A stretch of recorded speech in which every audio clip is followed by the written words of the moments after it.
Mga kababayan nating seniors, kung kayo ay 60 o 65 pataas at ngayon ay Marso na ng 2026, kailangan ninyong marinig ito bago pa man kayo lumabas ng bahay para pumunta sa bangko o sa ATM ninyo. Mayroong isang napakahalagang update tungkol sa inyong pensyon na maraming tao ay hindi pa alam. At kung hindi ninyo malalaman ito ngayon, posible na mawala sa inyo ang pera na may karapatan kayo. Hindi ito biro. Hindi ito tiismis. Ito ay isang bagay na kailangang malaman ng bawat pensyado sa buong Pilipinas, mga miyembro ng SSS, ng GSIS, at maging ng mga naghihintay pa sa kanilang lump sum or death benefit. Narinig ninyo na ba ang tungkol sa 6,000 hanggang 7,500 na pension credit na nakaschedule ngayong Marso 2026? Marami sa inyong mga kaibigan at kapitbahay ay naghihintay na sa bayad na ito, pero hindi lahat ay sigurado kung kailan mismo darating, kung paano i-claim at kung ano ang mga bagay na maaaring magpababa o masama pa mag-hold ng inyong bayad. Kaya ngayon, tulad ng isang matandang kaibigan na uupo sa tabi ninyo sa hapagkainan, ipapaliwanag ko sa inyo ang lahat. Mahinahon, malinaw at tapat. Manatili kayo at panoorin ang buong video na ito. Dahil sa huli, may isasabing tips ako para sa inyo na maaaring dagdag na libo-libo sa inyong bulsa sa mga darating pang buwan. Huwag lumayo, magsimula tayo sa simula. Ang March 2026 Pension Credit Update ay hindi isang bagong batas o isang bagong programa ng gobyerno. Ito ay ang resulta ng kombinasyon ng tatlong bagay na nagkataon na nagtagpo ngayong Marso. Ang regular na monthly pension release ang natitirang adjustment mula sa 2024 Pension Increase Directive at ang isang supplemental credit na nakaschedule para sa mga qualifying members na matagal nang naghihintay ng kanilang napending na benefit adjustments. Para sa mga miyembro ng SS, ang typical na monthly pension ngayon ay nasa pagitan ng 2,400 hanggang 4,500. Depende sa inyong bilang ng kontribusyon at average na sahod noong nagtatrabaho pa kayo. Ngunit ang mga pensyonado na naapektuhan ng 2023 at 2024 Pension Increase Directives ay makatatanggap ng karagdagang credit na magdadala ng kanilang total na natanggap ngayong Marso sa 6,000 hanggang 7,500. Oo, kayo ay narinig ninyong tama. Ang ilang miyembro ay makakakita ng lump na deposito na higit sa kanilang normal na monthly na bayad. Para naman sa mga miyembro ng GSIS, ang mga dating government employees gaya ng mga guro, pulis, sundalo at iba pang kawani ng gobyerno, ang sitwasyon ay medyo naiiba. Ang GSIS pensyon ay karaniwang mas mataas at ang March credit ay may kasamang nakakwe na service credit adjustments para sa mga nakapagre-retiro mula 2020 pababa na hindi pa nakatatanggap ng kanilang buong retroactive adjustment. Kung kayo ay dating government employee at nagre-retiro kayo sa pagitan ng 2015 at 2022, kailangan ninyong pakinggan ng mabuti ang susunod na sasabihin ko. Ngayon, ang tanong ng lahat, kailan mismo darating ang pera sapagkat walang mas nakaka-frustrate sa isang senior kaysa ang puntahan ng bangko at wala pa ring deposito? Para sa mga SSS pensyonado na naka-enroll sa Disbursement Account Enrollment Module o DM, ibig sabihin ang inyong pensyon ay dumarating sa inyong bank account e-wallet tulad ng GCash o PayMaya or sa inyong SSS UMID card.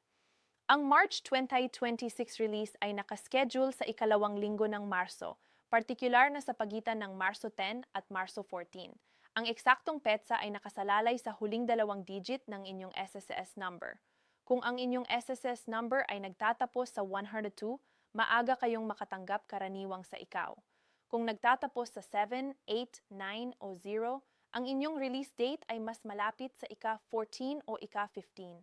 Para sa mga miyembro ng GSIS, ang pensyon ay karaniwang nire-release sa una hanggang ikatlong araw ng trabaho ng bawat buwan.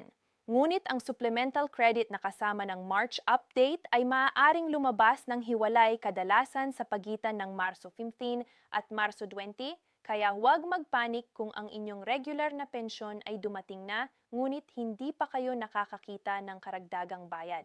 Bigyan ninyo ito ng kaunting panahon. Isang praktikal na payo. Lagi kayong mag-check ng inyong MySS account online or ang GSIS eCard Plus sa website nila bago pa man pumunta sa bangko.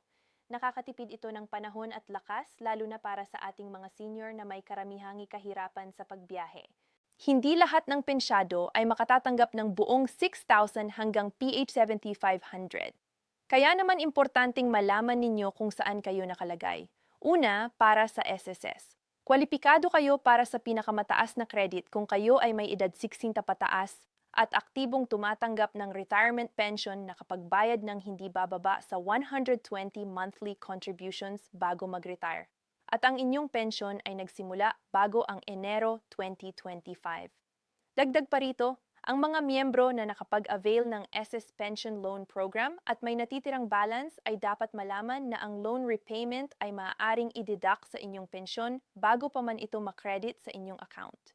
Kaya kung ang inyong normal na pension ay 4,000 at may 500 kang monthly loan deduction, ang makukuha ninyo ay 3,500 lang.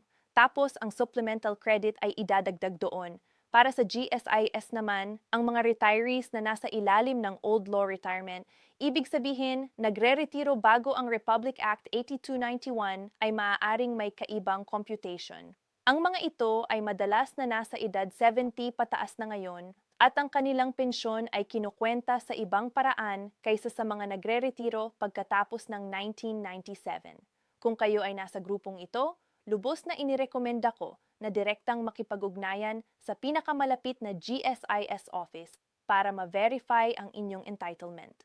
At para sa inyong mga kamag-anak na dependent pension recipients, halimbawa, ang asawa o anak ng isang pumanaw na pensyado, mayroon ding adjustments para sa kanila. Bagaman ang halaga ay karaniwang kalahati lamang ng retirement pension ng pangunahing miyembro, huwag nilang kalimutang i-update ang kanilang contact information at bank details sa SS or GSIS upang matiyak na walang delay. Ngayon, nandito na tayo sa pinaka-importanting bahagi ng video na ito, ang mga bagay na maaaring magpababa ng inyong pensyon na hindi ninyo alam. Tinawag ito ng ilan na silent deductions o ang mga bawas na hindi ninyo naroroon ng personal na inaprubahan. Una, ang PhilHealth Premium Deduction. Simula noong 2024, ang mga pensyado ay otomatikong nagbabayad ng PhilHealth Premium na direktang binabawas sa kanilang pensyon. Para sa mga may pensyon na 5,000 pababa, ang bawas ay 250 bawat buwan. Para sa mga nasa 5,1 hanggang 10,000, ang bawas ay 500. Maraming seniors ang nagulat nang makita nila na mas mababa ang kanilang natanggap kaysa dati. At ito ang dahilan. Ang magandang balita, ang inyong PhilHealth Premium ay nagbibigay sa inyo ng expanded hospitalization coverage kaya hindi ito basta-basta luging pera.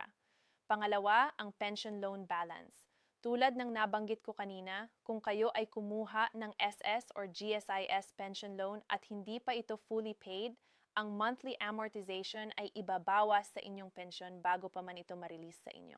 Kung hindi kayo sigurado kung may natitirang loan kayo, mag-login sa inyong MySS o GSIS account at tingnan ang loan balance section.